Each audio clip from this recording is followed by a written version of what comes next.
दोस्तों, कैसे हो आप सभी। देखिए दोस्तों, आज हम वीडियो लेके आए हैं बीएसएफ की जो अपनी नई वैकेंसी निकली है हेड कांस्टेबल की कम्युनिकेशन डिपार्टमेंट में, रेडियो ऑपरेटर की और इसके अलावा रेडियो मैकेनिक की। उसके ऊपर अपन टोटली बात करेंगे आज की, उसमें कब से कब तक आप फॉर्म अप्लाई कर सकते हो, सबसे पहली बात। इसके अलावा आपका क्या पे स्केल रहता है उसमें, और इसके अलावा आप उसमें कहाँ तक प्रमोशन हो सकता है, इसके अलावा कौन से अलाउंसेज वगैरह मिलते हैं आपको, तो सारी डिटेल आपका नोटिफिकेशन आज पूरी तरीके से जानेंगे। जिस भी वैकेंसी की हम तैयारी कर रहे होते हैं भाई, उसकी आपका नोटिफिकेशन में आपको डिटेल से पढ़ना चाहिए, उसमें क्या क्या दे रखा है। तो आज सारा सिलेबस वगैरह सब कुछ जानने वाले हैं। देखिए दोस्तों, आपको पता है इसमें दो टाइप की वैकेंसियां निकलती हैं। अभी दो टाइप की वैकेंसी निकली है, मिनिस्ट्री होम मिनिस्ट्री के अंतर्गत आती है, एमएचए के अंतर्गत आती है, जिसमें आपको हेड कांस्टेबल रेडियो ऑपरेटर और हेड कांस्टेबल रेडियो मैकेनिक की ग्रुप सी की वैकेंसी निकली है। आप देख सकते हैं पे स्केल एंड अदर अलाउंसेज इसमें दे रखा है। हेड कांस्टेबल रेडियो ऑपरेटर की इसमें पे लेवल आपका 4th रहता है, जिसमें 25,500 से लेकर 81,000 रुपए 100 के अंदर, यानी 7th पे कमीशन के द्वारा, 7th सीपीसी का मतलब 7th पे कमीशन में इतनी आपकी सैलरी इसके बीच में रहती है। बेसिक पे आपकी 25,500 स्टार्ट होती है, जिसके अंतर्गत आपको क्या मिलता है, डीआरएनएस अलाउंस मिलता है। अभी 3% आपका डीआरएनएस अलाउंस बढ़ गया है, तो यानी टोटल 58% आपका डीआरएनएस अलाउंस मिलेगा। राशन मनी मिलेगी, इसके अलावा ड्रेस अलाउंस मिलेगा, ऐसे ही आपको एचआरए मिलेगा और फ्री ड्रेस मिलेगी, यानी फ्री यूनिफॉर्म मिलेगी। ऐसे आपको बहुत से, और ट्रांसपोर्ट अलाउंस, एलटीसी वगैरह। एलटीसी का मतलब होता है कि आपको घूमने के लिए मौका मिलेगा, उसमें आपकी ट्रेन टिकट है या फ्लाइट की टिकट रह सकती है, वो उसके अकॉर्डिंग आपको देखना पड़ता है। इसके अलावा वैकेंसीज की बात करें दोस्तों, आपके हेड कांस्टेबल आरओ की बात करें तो आपकी ओपन डिपार्टमेंट की बात करें तो आपका लगभग 584 हेड कांस्टेबल रेडियो ऑपरेटर की वैकेंसी निकली है, यानी टोटल वैकेंसी देखें तो 910 वैकेंसी है। वही हेड कांस्टेबल रेडियो मास्टर की बात करें तो आपकी टोटल 134 वैकेंसियां निकली है, जिसमें ओपन वैकेंसी और टोटल 211 वैकेंसी निकली है। तो आपकी ये टोटल वैकेंसियां रहने वाली हैं। इसके अलावा दोस्तों हम बात करते हैं अपन कुछ इंपॉर्टेंट पॉइंट पे भी। फर्स्ट फेज में रिक्रूटमेंट प्रोसेस पे बात करते हैं कि रिक्रूटमेंट प्रोसेस में आपका क्या क्या रहने वाला है। फर्स्ट फेज की बात करें तो आपका क्या कंडक्ट करवाया जाएगा, पहले फिजिकल कंडक्ट करवाया जाएगा।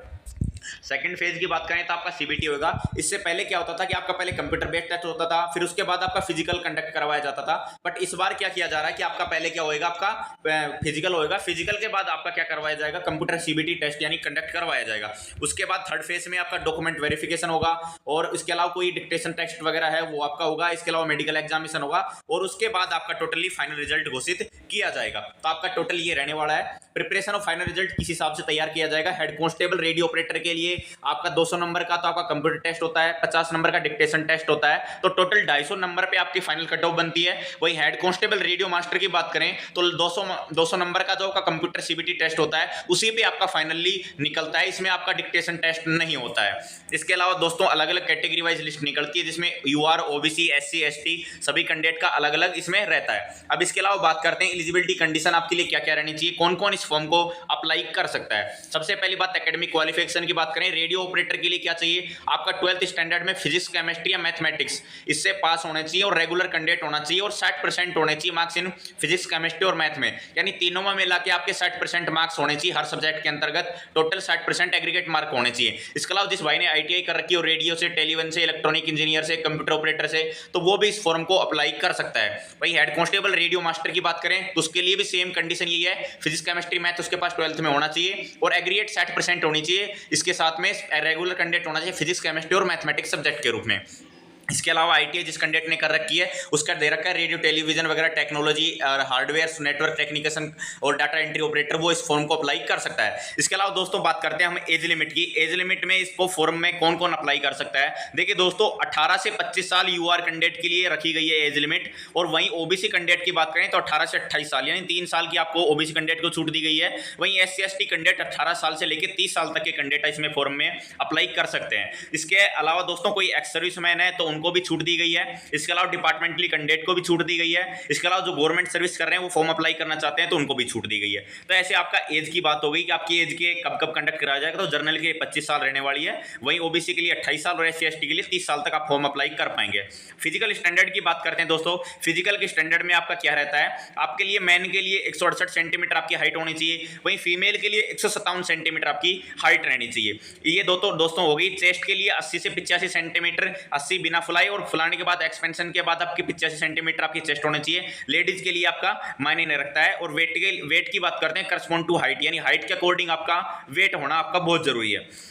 इसके अलावा दोस्तों बात करते हैं आपका कौन कौन सा सर्टिफिकेट चाहिए। तो ये अभी थोड़ा क्लियरफाई दे रखा है, आगे पूरा क्लियर डॉक्यूमेंट वेरिफिकेशन में जानेंगे कि आपको कौन कौन सर्टिफिकेट उस टाइम चाहिए। ऐसे एक्स सर्विसमैन के लिए दे रखा है कि एक्स सर्विसमैन में कौन कौन अप्लाई कर सकता है, उनकी कंडीशन क्या है। इसके अलावा eligibility for compulsory appointment candidate, ये आपके लिए नहीं है। एलडीसी यानी ये भी आपके लिए नहीं है। इसके अलावा दोस्तों और बात करते हैं मेथड ऑफ सिलेक्शन, यानी मेथड ऑफ सिलेक्शन में टोटली बात करने वाले कैसे कैसे सिलेक्शन प्रोसेस आपके रहने वाली है। जैसे मैंने पहले वीडियो में बताया था, आपका फर्स्ट फेज क्या होगा, पीएसटी एंड पीटी यानी फिजिकल आपका टेस्ट होएगा, जिसमें आपका रेडियो फ्रिक्वेंसी आइडेंटिफाई डिवाइस से आईएफडी से आपका कंडक्ट करवाया जाएगा, जिसमें आपका क्या होगा फिजिकल स्टैंडर्ड टेस्ट पीएसटी में क्या होगा आपका हाइट, चेस्ट और वेट। सबसे पहले आपका हाइट, वेट, चेस्ट लिया जाएगा, मेल के लिए भी अप्लाई रहेगा और फीमेल के लिए भी रहेगा। वहीं फिजिकली एफिशिएंसी टेस्ट में आपका क्या रहने वाला है, आपका 1.6 किलोमीटर की रेस होगी, मेल के लिए वो 6.5 मिनट में 6 मिनट 30 सेकंड में आपको कंप्लीट करनी रही होगी। वहीं फीमेल कैंडिडेट की बात करें तो 800 मीटर की रेस आपको 4 मिनट में कंप्लीट करनी होगी।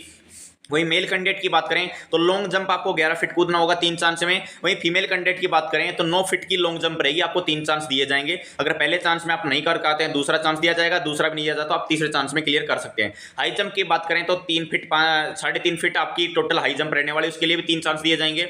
वहीं फीमेल के लिए लगभग 3 फीट आपका हाई जंप आपका रहने वाला है। इसके अलावा दोस्तों बात करें तो आपका फिजिकल हो ही गया। जो बच्चा फिजिकली आपकी दोनों चीजें क्वालिफाई कर रहा है, पीएसटी और पीटी दोनों क्वालिफाई कर लेगा, उसको सेकंड स्टेज के लिए आपको बुलाया जाएगा। इसके अलावा दोस्तों अगली बात करते हैं अगला पॉइंट पे, सेकंड फेज पे कंप्यूटर बेस्ड टेस्ट यानी सीबीटी। आपका इसमें रिटन एग्जामिनेशन होएगा। रिटन एग्जामिनेशन दोनों पोस्ट के लिए सेम रहेगा। 2 घंटे का आपका समय दिया जाएगा, जिसमें आपका हिंदी और इंग्लिश दोनों में आपका पेपर लिया जाएगा। आप हिंदी और इंग्लिश में जिसका चाहे उसका चूज कर सकते हो। अब इसमें आपका सिलेबस क्या क्या रहने वाला है, देखिए दोस्तों सिलेबस में पार्ट फर्स्ट क्या है आपका, पार्ट फर्स्ट में आपका फिजिक्स आने वाले 40 क्वेश्चन 80 नंबर के, यानी एक क्वेश्चन आपका 2 नंबर का रहने वाला है। वही मैथ की बात करें तो आपका 20 क्वेश्चन आने वाले हैं, जो कि टोटल 40 नंबर के रहने वाले हैं। केमिस्ट्री के भी 20 क्वेश्चन आने वाले हैं, जो कि 40 नंबर के रहने वाले हैं। इंग्लिश और जीके की बात करें तो टोटल नंबर ऑफ क्वेश्चन 20 आने वाले हैं, जो 40 नंबर के रहने वाले हैं। यानी फिजिक्स, केमिस्ट्री, मैथ को मिलाकर लगभग 80 क्वेश्चन आपके 160 नंबर का इन्हीं पे डिपेंड करता है, आपके मेन सब्जेक्ट पे डिपेंड करता है। वहीं 20 नंबर में जिसमें 10 नंबर की आपकी इंग्लिश और 10 नंबर की आपकी जीके पूछी जाती है। वहीं जीके की बात करें तो उसमें करंट अफेयर पढ़नी है, आपको हिस्ट्री पढ़नी है, ज्योग्राफी पढ़नी है और जनरल साइंस पढ़नी है। तो टोटल 100 क्वेश्चन रहने वाले हैं, 200 मार्क्स का रहने वाला है। दोस्तों इसमें क्या दे रखा है, नेगेटिव मार्किंग के ऊपर every multiple choice question of 2 marks 0.25 marks will be deduct for every wrong answer. तो यानी इसमें नेगेटिव मार्किंग है दोस्तों, वो आपकी 1/8 है। सॉरी मैंने जो पहले गलत बोल दिया था कि आपकी 1/4 नेगेटिव मार्किंग है, इसमें 1/8 नेगेटिव मार्किंग है। तो इसके अलावा दोस्तों क्वालिफाइंग मार्क्स आपके अलग अलग डिसाइड किए गए हैं सीबीटी में। 38% आपको जर्नल के लिए, ओबीसी के लिए लाने लगे होंगे, ईडब्ल्यूएस के लिए 33%, एससी एसटी के लिए आपके लिए लाने होंगे। इसके अलावा दोस्तों कुछ और भी बात है, the number of candidates appearing third phase exam shall be restricted to 6 times, यानी थर्ड फेज में आपको लगभग 6 गुना कैंडिडेट को बुलाया जाने वाला है। इसके अलावा जिसमें मेडिकल कंडक्ट होगा और जिसमें आपका डिक्टेशन टेस्ट कंप्लीट होने वाला है। थर्ड फेज अब बात करें दोस्तों डॉक्यूमेंट वेरिफिकेशन की, जिसमें डिक्टेशन, पैराग्राफ, रीडिंग टेस्ट होने वाला है फॉर एचसीआरओ ओनली, यानी हेड कांस्टेबल रेडियो ऑपरेटर के लिए डिक्टेशन और पैराग्राफ रीडिंग टेस्ट करवाया जाएगा। और इसके अलावा डिटेल रिव्यू मेडिकल एग्जामिनेशन सभी का रहेगा, डॉक्यूमेंट वेरिफिकेशन भी सभी का रहने वाला है। अब डॉक्यूमेंट वेरिफिकेशन में आपको बता देता हूं क्या क्या चाहिए होता है। देखिए दोस्तों डॉक्यूमेंट वेरिफिकेशन में जब फोटो ऑफ एडमिट कार्ड, आपका जो फिजिकल का एडमिट कार्ड है, इसके अलावा आपका एग्जाम का एडमिट कार्ड है, वो आपका दोनों आपके पास होना चाहिए डॉक्यूमेंट के टाइम पे आप सबमिट करोगे जो आप एग्जाम में देने गए थे। इसके अलावा आपका एजुकेशनल सर्टिफिकेट होना चाहिए, जिसमें ओरिजिनल भी होना चाहिए, फोटोकॉपी भी, जिसमें आपके पास 10th का सर्टिफिकेट भी होना चाहिए, मार्कशीट होनी चाहिए, 12th का मार्कशीट और सर्टिफिकेट दोनों होना चाहिए। इसके अलावा किसी भाई ने आईटीआई से फॉर्म अप्लाई किया तो आईटीआई का भी ओरिजिनल और फोटोकॉपी दोनों आपके पास होनी चाहिए। इसके अलावा फॉर बर्थ सर्टिफिकेट होना चाहिए, या 10वीं की मार्कशीट भी आपकी बर्थ सर्टिफिकेट रूप में काम करती है तो आपके पास चल सकती है। अगर किसी भाई ने अपने ओबीसी सर्टिफिकेट लिया है, ईडब्ल्यूएस सर्टिफिकेट लिया है तो वो भी आपके पास होना चाहिए, एससी एसटी सर्टिफिकेट लिया है तो वो भी आपके पास होना चाहिए। तो डॉक्यूमेंट वेरिफिकेशन के टाइम पे आपको बिल्कुल ये चीजें आपको चाहिएगी। इसके बाद आपका डिटेल मेडिकल एग्जामिनेशन, यानी आपका मेडिकल एग्जामिनेशन कंडक्ट करवाया जाता है उसके बाद। और जैसे आपका मेडिकल एग्जामिनेशन होता है उसमें आपका क्या क्या चाहिए, आपकी बेटर आई और रोज आई, आप इसमें क्या क्या चाहिए, 6/6 आपकी दूरदृष्टि दोष है, वो दोस्तों दूर की आंखों के लिए होता है उसमें। तो अपने दूर की आंखों का जब करेक्ट डिस्टेंस विजन होता है उसमें बेटर आई आपकी 6/6 होनी चाहिए, और एक आंख आपकी 6/9 हो सकती है। और कलर ब्लाइंडनेस आपको बिल्कुल नहीं होना चाहिए।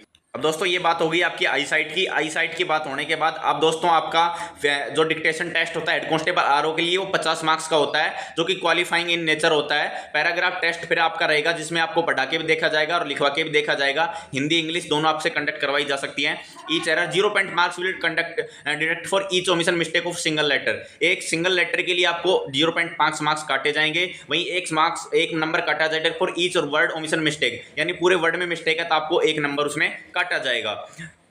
तो ये आपकी टोटल प्रोसेस थी, उसके बाद आपका फाइनल रिजल्ट आ जाता है। तो ये चीज़ें टोटल इसमें दे रखी है आपको सब कुछ, ये चीज़ें बिल्कुल ध्यान रखने की जरूरत है। फॉर्म अप्लाई करने की प्रोसेस में आपको जल्दी बताऊंगा कि आप फॉर्म अप्लाई कैसे कर सकते हैं, वो सारी चीज़ें मैं आपको बताऊंगा आगे वीडियो में। उसके लिए हम एक अलग से वीडियो लेके आएंगे। जय हिंद साथियों।